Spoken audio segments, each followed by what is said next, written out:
नमस्कार मुलांनो, आज आपण इयत्ता 6वीचा सामान्य विज्ञान विषयातील पाठ क्रमांक 11 कार्य आणि ऊर्जा ह्या पाठाचा अभ्यास करणार आहोत. मुलांनो, आपण मागच्या भागात सुद्धा ह्याच पाठाचा अभ्यास केला आहे की नाही?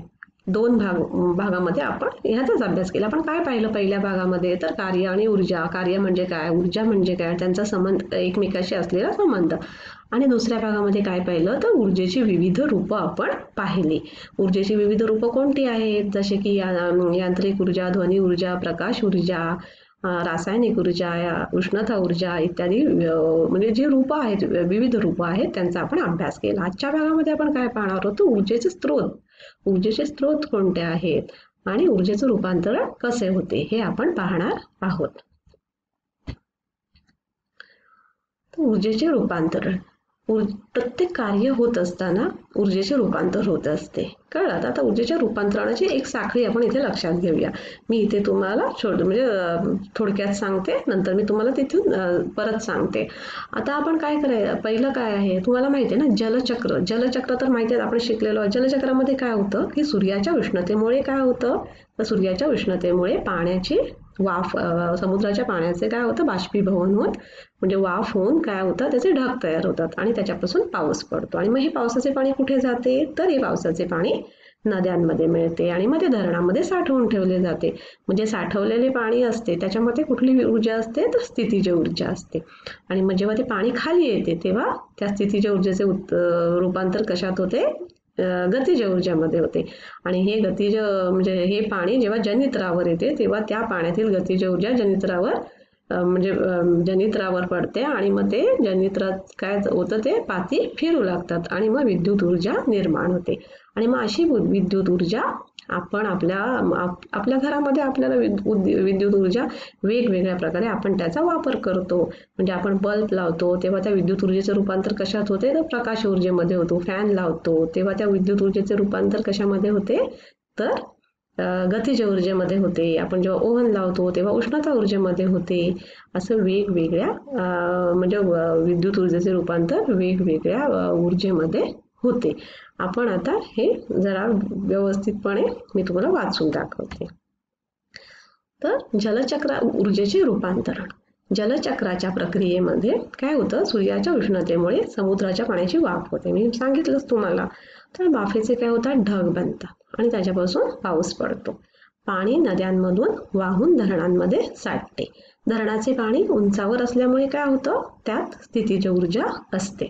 ते खाली येत असताना स्थितीज ऊर्जेचे रूपांतर कशामध्ये होते, गतिज ऊर्जेमध्ये होते. आता असे पाणी जनित्रातील पात्यावर पडले. जनित्रातील पात्यावर पडलं की काय होतं, त्याची गतिज ऊर्जा असते ती जनित्राला मिळते आणि मग जनित्राची पाती फिरतात आणि मग त्या विद्युत ऊर्जेची निर्मिती होते. आणि मग ही विद्युत ऊर्जा आपण वापरतो आपल्या घरामध्ये वेगवेगळ्या स्वरूपामध्ये. म्हणजे पुढे त्याचे रूपांतर विविध ऊर्जेमध्ये होते.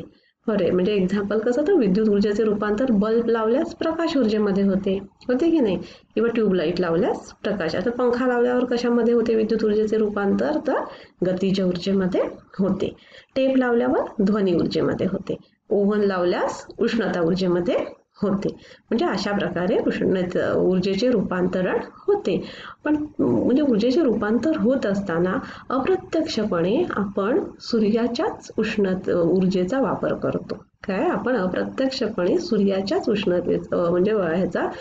ऊर्जेचा वापर करतो. म्हणून सूर्य हा उष्णतेचे म्हणजे ऊर्जेचे स्रोत आहे, म्हणजे मुख्य स्रोत आहे.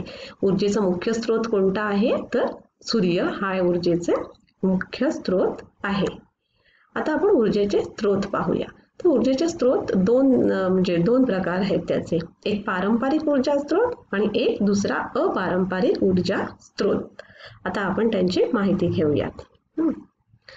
पारंपरिक ऊर्जा स्रोत. आता पारंपरिक ऊर्जा स्रोत म्हणजे काय, आता आपण पूर्वीच्या तुमच्या आजी वगैरे लोक, आजी पणजी हे लोक काय इंधनासाठी काय वापरायचे किंवा ऊर्जा मिळवण्यासाठी, जर जेवण बनवण्यासाठी त्यांना ऊर्जा तर लागायचीच ना, उष्णता ऊर्जा लागायची. मग त्याच्यासाठी ते काय करायचे तर शतकानुशतके मानव ज्या ऊर्जा स्रोतांचा वापर करत आला त्या स्त्रोतांना काय म्हणतात तर पारंपरिक ऊर्जा असे म्हणतात. म्हणजे आपण पूर्वीचे लोक लाकडं किंवा पालापाचोळा हे इंधन म्हणून वापरून इंधन म्हणून वापरायचे, किंवा गाईच्या म्हशींच्या ज्या शेणापासून बनवलेल्या गोवऱ्या असतात त्या, किंवा लाकूड कोळसा हे इंधन म्हणून वापरायचं. हे पूर्वीच्या काळात झालं. आणि आता अलीकडील काळातील जीवाश्म इंधन जसं की पेट्रोल, डिझेल, नैसर्गिक वायू ही ऊर्जा स्रोत आपल्याला म्हणजे ही आपण आता वापरतो आता. पण आता हे जे ऊर्जा स्रोत आहेत, नैसर्गिक वायू आहेत, पेट्रोल आहे, डिझेल आहे, ही जीवाश्म इंधन आहेत, ती काही पुन्हा निर्माण करता येतात का तर पुन्हा निर्माण करता येत नाहीत. म्हणजे काय, आणि आता आपली इतकी वाढती लोकसंख्या झालेली आहे त्यामुळे हे जे पेट्रोल, डिझेल ही जे पारंपरिक ऊर्जा स्रोत आहेत ती आता आपल्याला म्हणजे पुरतच नाही आहेत आपल्याला, कारण आपली लोकसंख्या खूप वाढत चाललेली आहे. मग पारंपरिक ऊर्जा स्रोत म्हणजे काय तर शतकानुशतके मानव ज्या ऊर्जा स्रोतांचा वापर करत आहे त्या स्रोतांना पारंपरिक ऊर्जा असे म्हणतात. आता पण आपण गावामध्ये वगैरे गेला, आपल्या गावामध्ये गेलो तर आपण पाणी गरम करण्यासाठी लाकडांचाच वापर करतो की नाही? करतात. काही ठिकाणी लाकडांचा वापर करतात आणि काही ठिकाणी गिझर किंवा जलतापक म्हणजे सौर ऊर्जेपासून पाण्याचं म्हणजे पाणी गरम करतात. पण काही ठिकाणी अजून सुद्धा लाकडाचा वापर करतात. आता अपारंपरिक ऊर्जा स्रोत, आपण पारंपरिक ऊर्जा स्रोत बघितला, आता कुठला तर अपारंपरिक ऊर्जा स्रोत. आता या ऊर्जा स्रोताचा वापर पूर्व परंपरेने करण्यात येत नव्हता. म्हणजे पूर्वी या ऊर्जा स्रोताचा वापर करायचे नाही. पूर्वी कसं तर पूर्वी लाकूड म्हटलं ना, पालापाचोळा किंवा गोवऱ्या यांचा वापर करायचे इंधनासाठी. आता काय करतात तर या ऊर्जा स्रोताचा वापर पूर्व परंपरेने करण्यात येत नव्हता. आता ह्याचा वापर करण्यात येतो. ही ऊर्जा स्रोत अक्षय व अखंड आहेत. ही जी अपारंपरिक ऊर्जा स्रोत आहे ती अक्षय आणि प्रचंड म्हणजे अखंड आहेत. ते विविध स्वरूपात पुन्हा वापरता येतात. तर ती पुन्हा वापरता येतात. मग ती कोणकोणती ऊर्जा स्रोत आहेत ते आपण आता पाहूया. मुलांनो, तुम्हाला माहिती आहे का, पृथ्वीवर उपलब्ध असणाऱ्या सर्व ऊर्जेच्या मुळाशी सौर ऊर्जा आहे. कोणती? सौर ऊर्जा म्हणजे सूर्यापासून मिळणारी ऊर्जा. सौर ऊर्जेचा पण आपण उपयोग का डायरेक्ट आपण करू शकतो का? सौर ऊर्जा आपल्याला डायरेक्ट आपण अन्न बनवू शकतो का त्याच्यापासून? तर नाही. म्हणून काय झालं तर सौर ऊर्जा उपयोगात आणण्यासाठी नवनवीन साधने विकसित केली गेली. ती कुठली साधने विकसित केली गेली तर सौर चूल, सौर जलतापक, सौर शुष्कक आणि सौर विद्युत घट. आता सौर चूलमध्ये अन्न शिजवण्यासाठी उपयोग होतो, सौर जलतापक पाणी गरम करण्यासाठी उपयोग होतो, सौर शुष्कक काहीतरी म्हणजे कडधान्य वगैरे आपल्या वस्तू वाळवण्यासाठी उपयोग होतो, आणि सौर विद्युत घटामुळे विद्युत ऊर्जा निर्मिती करणे शक्य झालेले आहे. सौर विद्युत संयंत्रणेत असे अनेक सौर विद्युत घट आहेत. त्याच्यामुळे काय होतं तर विद्युत निर्मिती करता येते. म्हणजे सौर ऊर्जा ही काय आहे, पृथ्वीवर उपलब्ध असणाऱ्या सर्व ऊर्जेच्या मुळाशी सौर ऊर्जा आहे आणि त्याचा आपण वापर केला पाहिजे. त्याच्यामुळे काय होतं, कारण ही ऊर्जा म्हणजे अखंड आहे, अक्षय आहे आणि आपण ती पुन्हा आपण ती उपयोगात आणू शकतो. आता दुसरा ऊर्जेचा स्रोत आहे पवन ऊर्जा. ह्या पवनचक्की आपण म्हणतो ना, जेव्हा तुम्ही गावाला वगैरे आपण जात असतो तेव्हा आपल्याला डोंगरावर त्या दिसतात ना, कारण का तिकडे खूप हवा असते आणि मग त्या जास्त वाहणाऱ्या वाऱ्यामुळे काय होतं, वापर करून ते काय करतात, विद्युत निर्मिती केली जाते, म्हणून त्या जास्त डोंगरावर असतात. आपण गावाला वगैरे जाताना आपल्याला त्या दिसतात. पवन ऊर्जा म्हणजे काय तर वेगाने वाहणाऱ्या वाऱ्याचा वापर करून पवनचक्कीद्वारे विद्युत निर्मिती केली जाते. पवनचक्कीचा वापर विहिरीतील पाणी काढण्यासाठी पण केला जातो. अजून त्याचा वापर कशासाठी केला जातो तर पवनचक्कीचा वापर विहिरीतील पाणी काढण्यासाठी सुद्धा केला जातो. आता सागरी ऊर्जा म्हणजे काय तर समुद्रातील खाडीकडील चिंचोळा जो भाग असतो, तुम्ही समुद्रावर गेलेला आहात कधी तर जेव्हा तो समुद्राजवळ खाडीकडील चिंचोळा भाग निवडून त्या ठिकाणी भिंत बांधतात. का भिंत बांधतात तर जेव्हा भरती ओहोटी येते समुद्राला माहिती आहे ना, जेव्हा भरती ओहोटीमुळे निर्माण होणाऱ्या लाटांमुळे भिंतीत बसवलेले जलनियंत्रणाची पाती फिरू लागते. काय होतंय, भिंतीत बसवलेल्या जनित्राची पाती फिरते म्हणजे त्या लाटा येतात ना, जेव्हा भरती आणि ओहोटीच्या लाटा होतात आणि ओहोटीमुळे निर्माण होणाऱ्या लाटांमुळे भिंतीत बसवलेल्या जनित्रांची पाती कशी फिरते आणि पाती फिरल्यामुळे काय होतं तर वीज तयार होते. काय पाती फिरू लागतात व वीज तयार होते. आता दुसरा ऊर्जेचा स्रोत कुठला आहे तर जलविद्युत ऊर्जा. काय जलविद्युत ऊर्जा. तुम्ही धरणं बघितलेली आहेत का? तर आपल्या महाराष्ट्रामध्ये कोयना हे धरण आहे आणि मग तिथे त्याच्यावर एक मोठा जलविद्युत प्रकल्प आहे. तर जलविद्युत ऊर्जा उंच ठिकाणी धरणामध्ये साठवलेले पाणी. तुम्हाला तर माहिती आहे उंच ठिकाणी साठवलेले पाण्यामध्ये कुठली ऊर्जा असते तर स्थितीज ऊर्जा असते.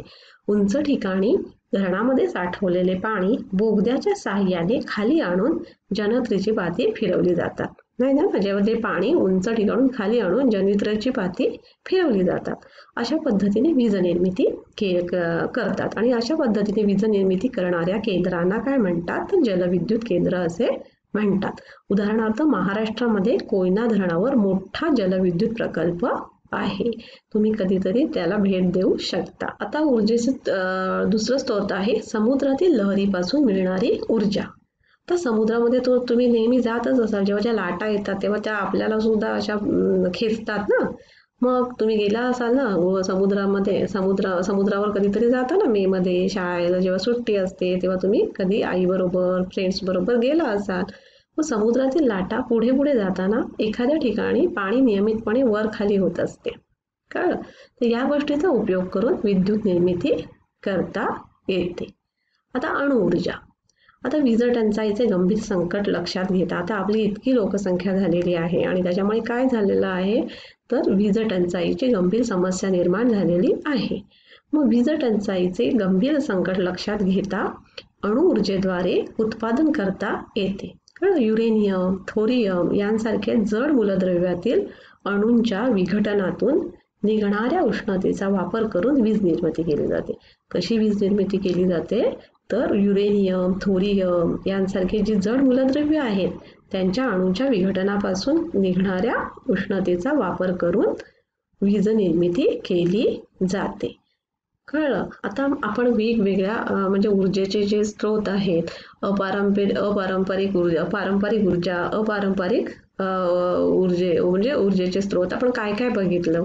वेगवेगळ्या प्रकारचे म्हणजे आपण पवन ऊर्जा सगळ्या प्रकारच्या ऊर्जा बघितल्या. आता आपली लोकसंख्या इतकी वाढलेली आहे मुलांनो, त्यामुळे काय झालेलं आहे वीज टंचाई ही गंभीर समस्या निर्माण झालेली आहे.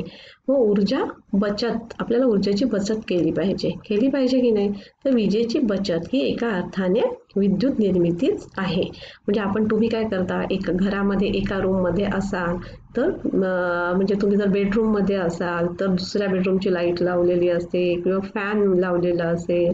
जर तुम्ही हॉलमध्ये असाल तरी पण बेडरूमची लाईट फॅन सगळं चालू ठेवून येतं आहे ना. बाथरूममध्ये गेला तर बाथरूमची लाईट बाथरूमचा एक्झॉस्ट फॅन सगळं चालूच ठेवून येतात. पण असं जर केलं तर काय होणार वीज टंचाई निर्माण होते. मग आपण विजेची बचत आपण ज्या रूममध्ये आहोत त्याच रूममधली लाईट किंवा फॅन चालू ठेवायचा, बाकीच्या रूममधली लाईट किंवा फॅन बंद करायचा. म्हणजे विजेची बचत ही एका अर्थाने काय आहे विद्युत निर्मितीच आहे. गरज नसताना दिवे बंद करणे बरोबर आहे की. आणि सूर्यप्रकाशाचा जास्तीत जास्त वापर करणे. म्हणजे आपल्याला आता लाईटची गरज नाही आहे दिवसा, तर आपल्याला काही लाईटची गरज लागते का? सूर्यप्रकाश असतो आपल्याकडे. मग सूर्यप्रकाशाचा जास्तीत जास्त वापर करणे असे ऊर्जा बचतीचे अनेक मार्ग आहेत. ऊर्जा बचत करणे काळाची गरज आहे काय, अन्यथा जागतिक तापमान वाढीसारख्या गंभीर समस्येला तोंड द्यावे लागेल. ज्या ऊर्जा स्त्रोतांच्या वापरामधून कार्बन, धूर व त्याचे विविध घटक जसे कार्बन डायऑक्साईड, कार्बन मोनॉक्साईड निर्माण होत नाहीत अशा स्त्रोतांना काय म्हणतात? स्त्रोतांना हरित ऊर्जा असे म्हणतात.